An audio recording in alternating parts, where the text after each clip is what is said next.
Hello everyone. Today I'd like to introduce you to Tetsudama iron bowls crafted from Nambu Ironware. Shapes like those of eggplants and cucumbers. We also have the Amabi character and ammonite designs that were incredibly popular with everyone last year. And here we have a moai statue from Easter Island. We also offer these products. At our factory we have been selling these products as iron bowls, and they are quite easy to use for all of our customers. They become one of our most popular items. Simply place one in your kettle or pot while boiling water, and it releases iron in a form that's easily absorbed by your body. These iron bowls are remarkably effective for addressing iron deficiency in the body. They provide a convenient solution for those looking to boost their iron levels. For example, many women are prone to anemia due to their physiological makeup, which means their bodies naturally tend to have lower iron levels. This is why supplementing with iron can be very effective for them.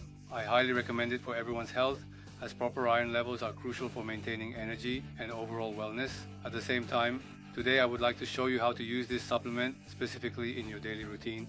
So let's head to the kitchen and take a look at some practical ways to incorporate iron into your diet and supplement regimen. This is an aluminum pot here. I'm going to add 1 liter of water to this aluminum pot now. Add 1 liter starting with water from here. Well, this is an ammonite, but I'll use the ladle to place it in the center like this. Let's light the fire right away. Once it comes to a boil, cook for 3 to 5 minutes. Bring it to a boil. It's starting to boil. It's kind of like excavating fossils, but I was mumbling to myself.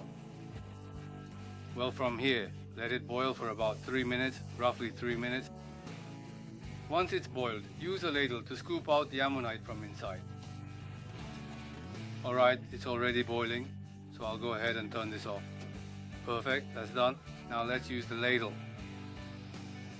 I will take out the ammonite.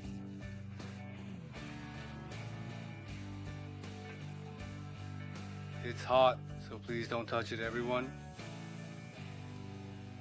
Great, and after taking this out,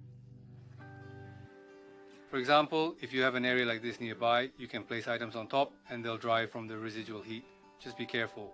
This gets extremely hot, so please don't touch it under any circumstances. Perfect. The iron has dissolved moderately in the water, so you can feel comfortable enjoying your tea directly from the teapot without any concerns about taste or quality. Alternatively, you could add some broth here, then throw in your favorite ingredients for hot pot dishes or miso soup. I definitely encourage everyone to give this a try. Now let's move on to placing this amabi in the rice cooker. Well, I've already put 2 cups of rice in here. I've also added water up to the 2-cup mark. Let's gently place the amabi right in the center. And with that, we're all set. All we need to do now is start the cooking process. The rice should be ready in about 30 minutes, and I'll show you the results once it's finished cooking. Great, the rice is ready now, so let's go ahead and open the lid to check it out. Yes, I'll open it. Yes, here's amabi for you. Yes, everyone, please focus your attention here. So this is how I've extracted the amabi. As you can see, iron has leached into the rice. You can definitely taste the metallic flavor in this rice. Yes, the rice is cooked. Today I demonstrated how to extract iron by placing iron balls in a pot and how to cook rice with them in a rice cooker. Another cooking method I frequently use is with a regular frying pan. You know, those non-stick ones you probably have sitting in your kitchen cabinet at home. It's a simple but effective way to prepare many dishes. I simply add these iron balls when stir-frying vegetables, letting them roll around together with the food. The iron flavor infuses beautifully into the vegetables, and once you get accustomed to this taste, it becomes incredibly delicious. I wanted to share this tip with all of you as another recommendation. Yes, well then, let's meet again on the Oitomi channel. Thank you.